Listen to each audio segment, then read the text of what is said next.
this is where we see possibly a little bit of a drop off in the National League Central. We're going to go to the Pittsburgh Pirates, and in terms of acquisitions, a couple names. There's some names on this list. There's definitely some names and some guys that do exist in real life. Tommy Pham, 1-year contract. Adam Frazier agreed to a 1-year contract.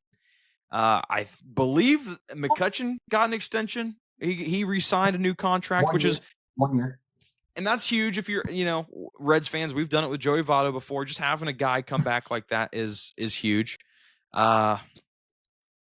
Man, this additions list does not look very impressive. Spencer Horwitz, acquired from the Guardians. That's really it. Am I missing anything glaring? Yeah, Tommy Pham re-signed to a 1-year contract from the end of the year. Tommy Pham is just kind of the bounce pass of Major League Baseball. He just gets swung around all the time. Justin Lawrence claimed off of waivers. I know he came from the Rockies, but moving out of Colorado is going to help his numbers, and I think he was one of their best relievers. And I always love an MLB The Show sidearm guy. I love that. So get the eyes messed up of the opponent. Yeah. Yep.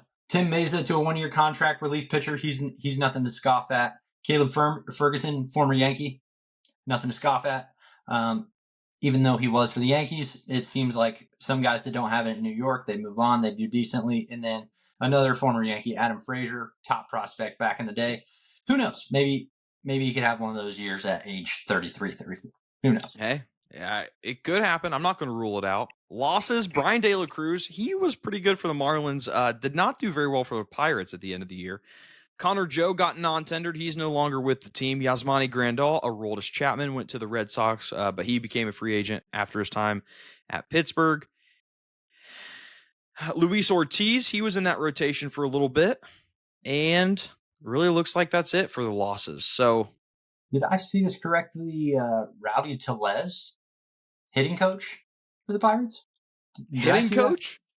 Did I see that correctly? Was it the Pirates? I know Rowdy Tellez,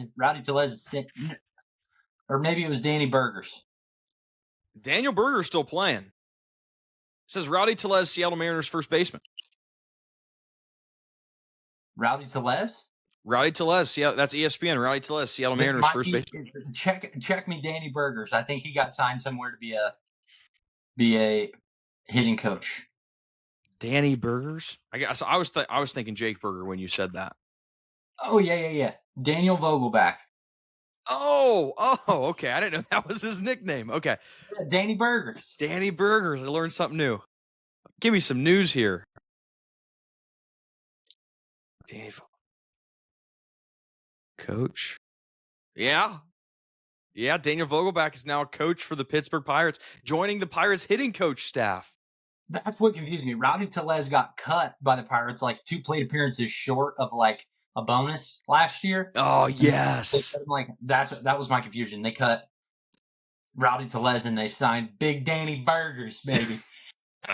Okay, once you get over 270 or something, they all kind of look the same. So it's like Danny Burgers, Rowdy Tellez, Aaron same. Judge.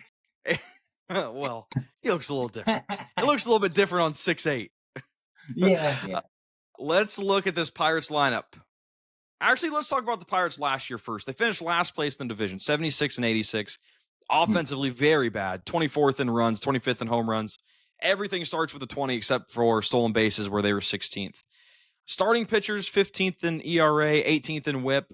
Kind of middling across the board. Really bad with strikeouts, 24th in Ks per 9. And relief pitchers were even worse. 27th ERA, 28th in WHIP, 25th in walks per 9. They were 4th in home runs per 9, though. But PNC, pretty deep field.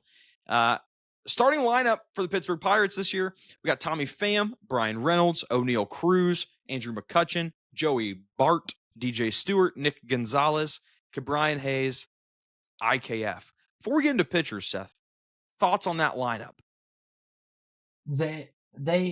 We're talking about all the young talent across the major leagues, and the most shining young talent is the starting pitcher in Paul Skeens, and he's got great backup young talent in Jared Jones, who both of those guys, obviously, Paul Skeens is going to be an ace anywhere. Jared Jones could be a middle of the rotation guy anywhere, and they didn't support their young pitching, and Yep.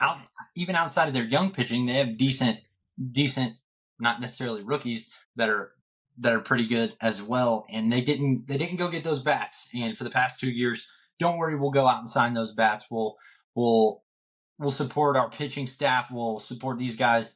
And then not only do they not get someone, we've talked about this already, they cut guys like Rowdy Tellez, man. And it's just, when they do things like that, who's going to want to play for an organization like that? So even if they wanted to go out and sign hitters, players see things like that, and they're like, why would I do that? So it's very, very tough to look at in terms of not only the lineup, but the thing that their hand is forced to not even be able to sign players. It's just ownership, man. Pretty demoralizing, I would imagine, if you're, a Paul Skeens and you're one of the best pitchers in the game and you get no help offensively. And that, we talked about it. That was just the story of their year last year. Offensively, everything was in the 20s except for stolen bases. And it's like, the pitching can be as good as it needs to be, but if you can't score runs, and I would hate to be in Paul Skeens' shoes, and you kind of know you're not going to be there for a while. So maybe that's kind of where you find solace in all of that. It's like, okay, do it for a couple years, and then I'll go somewhere that actually cares about investing in the hitting. But you brought up the starting rotation. We'll go ahead and get into that. Paul Skeens, Mitch Keller, Jared Jones, Andrew Haney, Bailey Falter. The word on the street, Seth, the scuttlebutt, is that Paul Skeens has picked up a two-seam fastball. That's terrifying.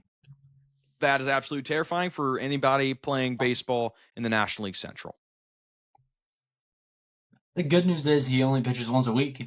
Once every 5 days. Yeah, once every 5 games. It's not every day. Oh, that's terrifying. Projected bullpen, Joey Wentz, Tim Meza, Justin Lawrence, Caleb Ferguson, Carmen Mlodzinski? Oh, bless you. Mlodzinski? Oh, we have some fun ones in the National League West. You just wait. I was looking at some of those rosters. Colin Holderman, Dennis Santana, closer David Bednar. The only name I recognize in that bullpen, I recognize 2. I recognize Joey Wentz, and I recognize David Bednar. Are you in the same boat, or do I just not know ball? No, Colin Holderman had a decent amount of holds last year. I would say one of the best parts about playing fantasy baseball is you look at the stats and you're like, oh, this guy's not half bad. Colin Holderman didn't have a bad year. Tim Meza, I believe he was on the Yankees last year, splitting time with Tim Hill as lefties in the bullpen. Meza wasn't bad. We ended up sticking with Tim Hill, but Meza had some good time for them. So I would say the bullpen isn't half bad. It's glass half empty, glass half full. It's half bad, half good. Depending on the day you get from some of those guys. Bednar had an atrocious season last year, one of the worst closers in Major League Baseball. He's got name clout, but outside of that, he kind of has cheeks. So just based on last year. And he could have a bounce back year. Yeah, last year, 5.77 ERA. Not great. 57 innings pitched, 23 saves, 58 strikeouts. Not anything really impressive on the Savant page. Decent whiff numbers, decent chase numbers. But, maybe we're looking at a 2 ERA in 23 and a 2.61 in 22. Maybe he finds it. I'm not going to bet on that, which leads us to the Pittsburgh Pirates. I almost said Steelers because it's free agency day in NFL. Pittsburgh Pirates, win total, 76.5. With the rotation, I think you're looking at Paul Skeens winning majority of their games, 18 games, max wins. That's if their run production stays up in those games. And then you're probably looking at 2 other wins a week. So you're looking at below 500 for sure. 77's the line. I'm taking the under, unfortunately. I'm going under too. I'm going under because I went over on the Reds. I went under on the Cubs and the Brewers, which I'm playing my hand for the next team that we're going to talk about.